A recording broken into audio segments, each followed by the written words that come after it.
Stop crying. Please, just stop. The sound cracked through the mansion like breaking glass. A baby's wail filled every corner of the marble hall, bouncing off walls of glass and steel, rising above the hum of expensive silence.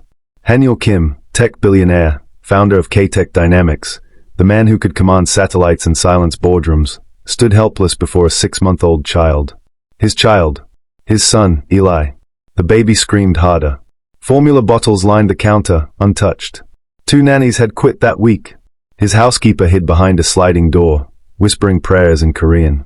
"Sir, he hasn't eaten since dawn," one of the guards said carefully, voice trembling. "Do you think I don't know that?" Hanyul snapped, slamming his fist on the counter. The baby jolted, wailed louder. He squeezed his eyes shut. He was not angry at the child. He was angry at himself. Angry at the helplessness clawing at his perfect world. The man who'd built empires couldn't calm his own son. Hello, family. Welcome back. Before we continue, please take a second to subscribe. Your support is what keeps these stories alive. Tell me in the comments where you're watching from. Now, let's go back to that crying child in Buckhead, Atlanta. The storm had followed Hanyul all day, though the sky was clear. He hadn't slept in 2 nights. His suit jacket hung off one shoulder, navy blue, crumpled and soaked in baby formula. His tie lay somewhere on the marble floor. He had called every pediatric in, every specialist. No one knew why the baby refused to eat. When the cries turned hoarse, something inside him broke. He grabbed his keys, wrapped the baby in a white blanket, and drove through the quiet streets of Atlanta. His Rolls-Royce, usually smooth as air, felt like a coffin on wheels. Destination, Grady Memorial Hospital. No plan, just desperation. Inside the emergency ward, fluorescent lights buzzed overhead. Nurses moved like clockwork, efficient, tired, unshaken by chaos. That's when she appeared. Kamsi Namdi, night shift nurse, her scrubs the color of seafoam, her braids tucked under a surgical cap. She looked calm in a place that never slept. Calm in a way that silenced rooms. When Hanyul stumbled in, hair disheveled, voice trembling, she didn't see a billionaire. She saw a father on the edge of breaking. "Please," he said, voice cracking, "my son hasn't eaten in days. Every formula, nothing works." She looked at the baby, then at him. The boy's lips were pale, his eyes swollen from crying. Kamsi held out her hands. "Let me." He hesitated, then handed her the child as if surrendering his heart. The moment her arms closed around Eli, the room changed. She hummed softly, low and warm, like a secret whispered by rain. It wasn't English, it wasn't Korean, it was Igbo. A lullaby from a faraway place, older than pain. "My child, please, it's okay." The crying slowed. The baby blinked, hiccuped, then quieted completely. The silence was so full it made Hanyul's throat ache. For the first time in weeks, his house of chaos found peace. He stared at her, confusion and wonder mixing in his chest. "What did you do?" Kamsi smiled, the kind of smile that wasn't rehearsed. "I listened." He frowned. "Listened?" She nodded. Babies cry in different tones. Hunger has a sound. Fear has a sound. Loneliness has a sound. This one sounds hungry. "I told you," he said helplessly, "he won't drink. Nothing works." Kamsi looked down at the child in her arms. Her eyes softened with a decision that felt dangerous and kind at the same time. She took a breath. "There's one thing we can try," she said quietly. "But you have to trust me." Hanyul's pulse jumped. "What thing?" Kamsi hesitated. The room seemed to hold its breath with her. When she finally spoke, it was a whisper meant only for mercy. "Breast milk." Hanyul blinked. What do you mean?" "The child won't take formula because he needs human milk. Sometimes newborns can tell the difference. I'm still lactating. I nurse sometimes at the neonatal unit. It might help, just once." He stared, speechless. His mind, built on logic, froze at the irrational. But then Eli whimpered again, a weak, heartbreaking sound. "Just once," she repeated, her voice steady. "Let him eat." He nodded. Wordless. The nurse turned to face the curtain. Soft fabric rustled. A moment of quiet. Then, the sound of peace. Tiny suckling noises. Then silence. Real, golden silence. Eli's body relaxed against her chest, his small fingers gripping the edge of her scrub. Hanyul felt his knees give out slightly. He gripped the counter for balance. His heart thudded against his ribs as if he'd run miles. The tears came before he could stop them. He had spent millions building a home that could solve every problem. But tonight, the solution had come from a stranger with dark braids and a soft voice. Kamsi looked up, meeting his gaze. "He's okay now," she said softly. He swallowed hard. You just fed him," she finished gently. "Nothing more, nothing less." That night stayed carved in him like scripture. The memory of her humming. The sight of his son sleeping for the first time in days. The warmth that filled the sterile hospital air. He didn't know her name yet, but her Cam had stitched something inside him that power couldn't reach. Hours later, when he stood outside the hospital, rain beginning to fall, he caught sight of her through the glass doors, helping another patient, moving quietly between cries and chaos. He felt an ache, sharp and strange. "Who are you?" he whispered to no one. And somewhere inside the hospital, Kamsi smiled faintly, as if she'd heard. "Just someone who knows what hunger sounds like," she murmured under her breath, cradling another crying baby. Haniel drives home, haunted by the lullaby. He can't forget her voice. He can't forget the peace she brought. Tomorrow, he'll return, not as a CEO, but as a father who finally believes in miracles. "No! Don't leave him!" The voice cut through the marble-floored nursery like a whip. Haniel's housekeeper froze, mid-step, clutching the edge of a baby blanket. I'm sorry, sir," she stammered. "He cries all day, I can't." "Then go," he snapped. Her apron fluttered as she ran out, nearly colliding with the driver at the door. For the third time in a week, another caregiver had quit. The mansion was too big, too quiet, too filled with echoes of things unsaid. Eli cried again, the kind of cry that came from deep inside the chest, hungry, angry, scared. Haniel sank into the nursery chair, his hands shaking. The white noise machine hummed beside him, mocking him with artificial calm. He whispered, voice cracking, "What do you want from me, Eli? I'm trying." But he wasn't just talking to the child. He was talking to the silence, to the guilt that sat beside him every night like a shadow in a $3,000 suit. When dawn came, Haniel found himself outside Grady Memorial Hospital again. No driver this time. Just him, a baby seat, and the memory of a lullaby that refused to leave his head. He waited near the staff entrance, eyes tired but alert. When Kamsi walked out, he knew her instantly. Same Cam, same careful steps, same braid tucked behind her ear. "Kamsi," he said before realizing he didn't know her name yet. She turned, startled. "Sir, I need your help," he said quietly. "Please." Kamsi hesitated. She had just finished a 12-hour shift. Her eyes ached, her shoulders burned. But then she saw the man, the same one from that night, with the same exhausted desperation. She sighed. "What happened this time?" "He won't eat again. And everyone keeps quitting. He only stops crying when you hold him." Her lips parted in surprise. "Sir, I can't just leave the hospital. I'll pay you whatever you want." She shook her head. "It's not about money."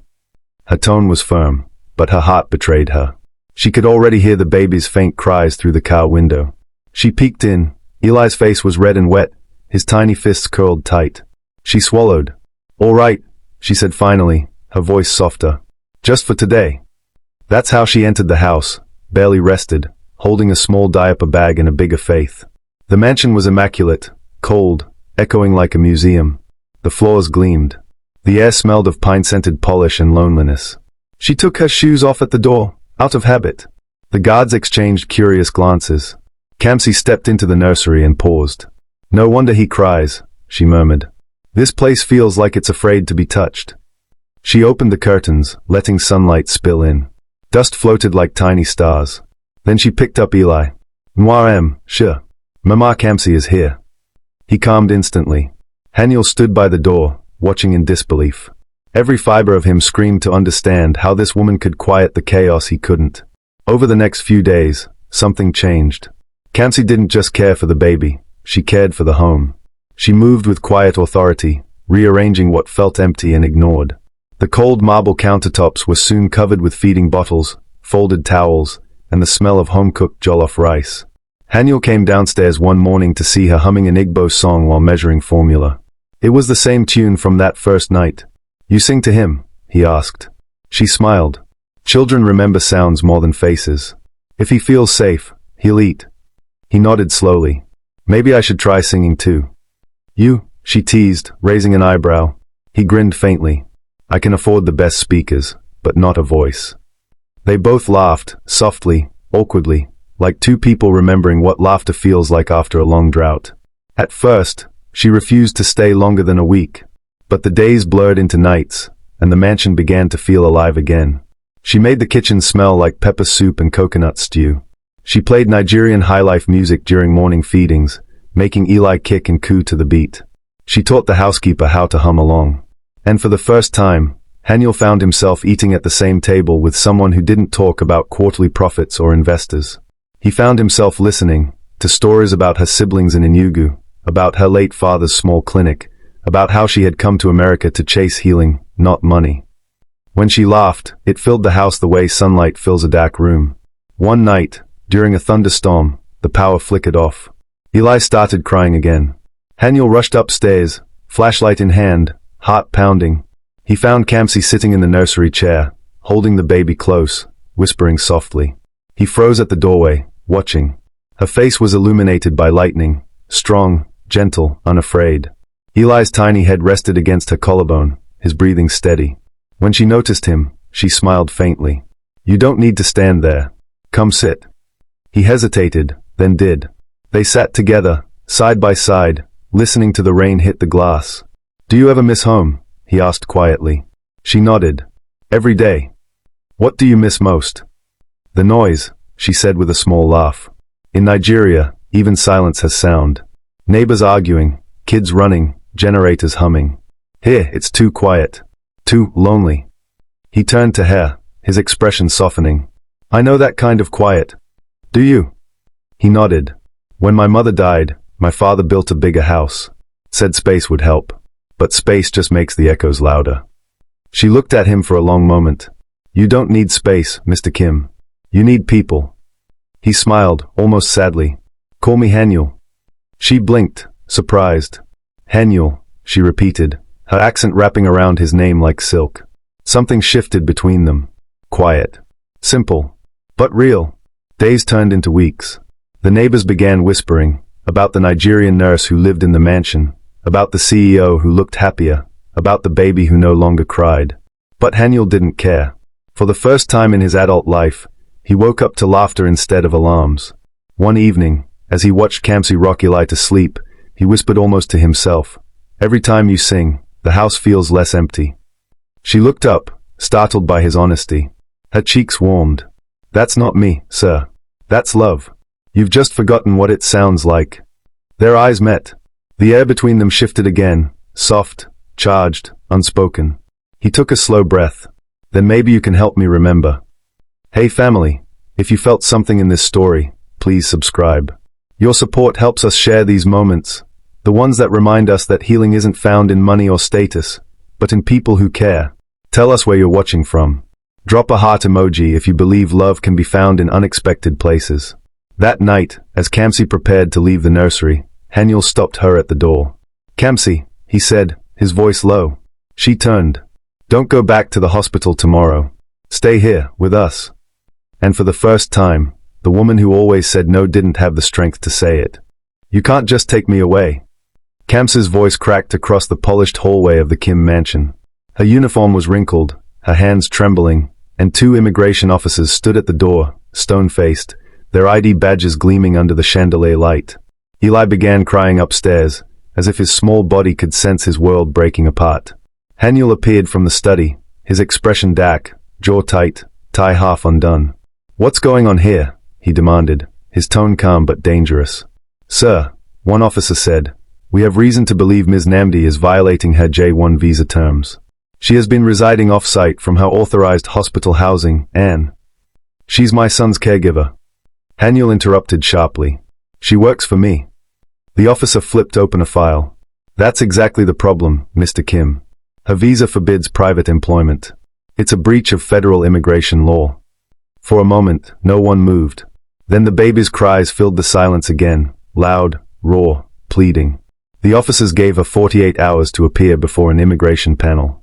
Kamsi stood in the doorway long after they left, numb, the letter in her hand shaking. Her eyes felt heavy, her throat dry. Haniel took the paper from her, scanned it once, and exhaled hard. They can't just do this, he said. They can, she whispered. It's my fault. I shouldn't have stayed. He turned sharply toward her. Don't say that. I broke the rule, Haniel. I was supposed to live in hospital quarters, not here. I knew it. She swallowed, voice quivering. I just couldn't leave Eli. He looked at her then, the woman who had healed his son, who had changed his life. His mind raced between law and emotion, between logic and fear. We'll fix this, he said firmly. I'll call my lawyers. But the world doesn't slow down for love. Within a week, rumors spread through the hospital. Nurses whispered in corridors. HR staff avoided her gaze. Someone, no one knew who, had filed the report that started the investigation. Her supervisor called her in. Kamsi, I warned you, she said softly, closing the office door. You can't stay with that family. The report says you have an improper personal relationship with the patient's father. Kamsi froze. That's not true.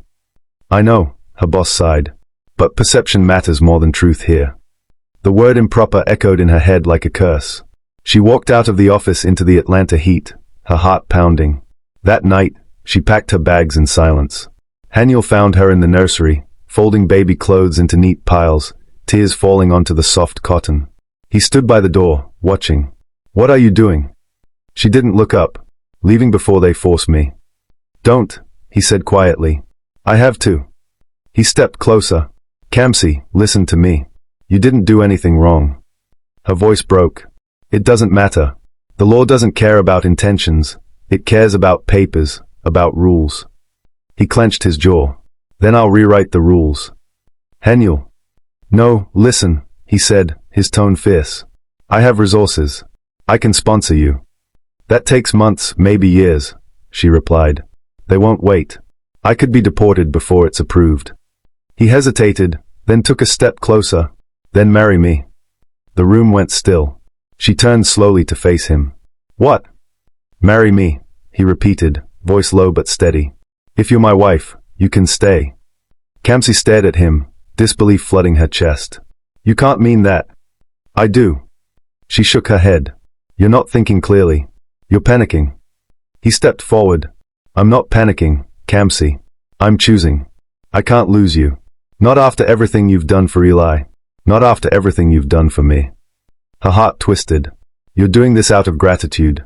Out of pity. He frowned. Pity. Yes, she whispered. You feel guilty that my life is falling apart because of your family. But I don't need saving, Haniel. I just need time. His jaw tightened, pain flashing behind his eyes. You think this is guilt? What else could it be? He took another step closer, his voice trembling. Because I think about you when I wake up. Because the house feels empty when you're not singing. Because my son looks for you more than me. That's not pity, Kamsi. She looked at him, her chest heaving. Then what is it? Love, he said simply. The word fell between them like thunder. But love, no matter how true, can't stop a ticking clock. The next morning, Kamsi received a final notice from immigration. 30 days to voluntarily depart or face removal. Her hands shook as she read it. Haniel's lawyers filed emergency petitions, but bureaucracy doesn't move for hearts, it moves for paperwork. Then, a new letter arrived, this time, from Child Protective Services. The report claimed Haniel's baby had been under the care of an unauthorized immigrant, raising questions about the father's judgment and child welfare. That broke him. He sat in his office, head in hands, staring at the paper until it blurred. For the first time in his life, he didn't know how to win. When Kamsi found him there, she knelt beside his chair. Haniel, she said softly, look at me. He did. His eyes were red, his face pale. I built my life on control, he whispered. Every line of code, every company decision, I controlled everything. But now, I can't even protect my son. I can't protect you. She took his hand. Maybe it's not about control. Maybe it's about trust. He laughed bitterly. Trust doesn't change laws. No, she said, but it changes people. And people change laws. Over the next week, the fight began. They met with lawyers, filled out affidavits, gathered witness statements. Nurses she'd worked with came forward, writing letters of support. Patients she had cared for called her a blessing. Word spread across the community of a kind-hearted Nigerian nurse fighting deportation and a Korean billionaire standing beside her. At the courthouse steps, Protesters began showing up, mothers, immigrants, even nurses from Grady holding signs that read, "Compassion is not a crime." The night before her first hearing, they sat on the balcony, the city lights stretching below like a field of fireflies. Kamsi held a mug of tea, her fingers trembling slightly. Haniel sat beside her, silent. After a long pause, he said, "You told me once that you came here to heal people." "I did." He turned to her. "Then let me heal this. Not because I owe you, but because I can't imagine this house, this life, without you in it." She looked at him, tears filling her eyes. "You really mean that?" "Yes." She smiled sadly. "Then let's fight. Together." Family, if you're still listening, remember, sometimes love has to fight through walls of paper and judgment just to breathe. Please subscribe, because every share keeps stories like this alive. And tell us in the comments, would you fight the law for love? The next morning, the courthouse doors opened. Reporters waited. Cameras flashed. Kamsi walked in wearing her nurse's badge, her head held high. And just before the judge entered, Haniel stood up, walked to her side, and said quietly, "I'm not leaving you to fight alone." Everyone in the courtroom turned. The billionaire had just chosen love over image. "Order in the court." The gavel hit the bench with a sharp crack, echoing across the room. Cameras clicked. Reporters whispered. Every seat was filled, nurses from Grady Memorial, mothers clutching babies, immigration lawyers, and a few curious faces from Atlanta's upper class who had never stepped foot in a courthouse before. At the front sat Kamsi Namdi, her posture straight, her hands clasped tightly in her lap. Beside her, Haniel Kim, wearing a charcoal gray suit and quiet defiance in his eyes. The judge adjusted her glasses, reading through the case file. This hearing concerns a J-1 visa violation and the alleged unauthorized residency of nurse Kamsi Namdi. "Mr. Kim, are you aware of the implications of your involvement?" "Yes, Your Honor," he said calmly. "And I'm here to tell the truth." The room buzzed with tension. The government attorney began first. "Your Honor, the defendant knowingly violated her visa terms. She was required to reside in hospital quarters under supervision. Instead, she moved into a private residence, the residence of a wealthy CEO whose child she was caring for. That alone warrants revocation." Kamsi kept her gaze forward. The attorney continued, "We also have reports suggesting an inappropriate personal relationship with Mr. Kim, creating potential ethical concerns." Whispers rippled through the crowd. Cameras zoomed in. Haniel clenched his fists. "That's enough," he said sharply. The judge tapped her gavel. "Mr. Kim, you'll have your turn to speak." When his turn came, the courtroom went still. He stood, buttoned his suit jacket, and walked to the front. For a man used to corporate boardrooms, this was different. This was personal. "My name is Haniel Kim," he began. "I am the father of Eli Kim. I didn't ask Ms. Namdi to live in my house because of convenience or preference. I asked her because she saved my son's life." The attorney interrupted. "She fed him, Mr. Kim. That's not the same as saving him." He turned to her, eyes steady. "When you're a father holding a starving baby who refuses to eat, you learn the difference." The courtroom fell silent again. He continued, voice softer now. "Eli wasn't just hungry. He was dying inside. Every night, I listened to him cry and felt powerless. The night Ms. Namdi held him, he stopped crying. He slept. For the first time. Tell me, how do you put a visa condition on compassion?" A murmur of agreement spread through the crowd. The judge raised a hand for quiet. "Mr. Kim, I understand your emotion. But you must also understand the law." "I do, Your Honor," he said. "That's why I'm not asking for special treatment. I'm asking for fairness. For the system to see what this woman truly did, not as a rule breaker, but as a healer." Outside, the story exploded. News channels ran headlines. Korean tech billionaire defends Nigerian nurse in court. Talk shows debated whether it was love or scandal. But inside that courtroom, they were just two people fighting for a chance to stay together. Kamsi testified next. Her voice trembled at first, then grew steadier. "I came to America to help people. I didn't come to break laws. I only stayed because the baby needed me. When I saw him suffering, I couldn't walk away. Where I come from, in Nigeria, we don't turn our backs on a crying child. We say, Oni nwe nwa, nwe yumu. The child belongs to everyone." The judge looked up, curious. "What does that mean exactly?"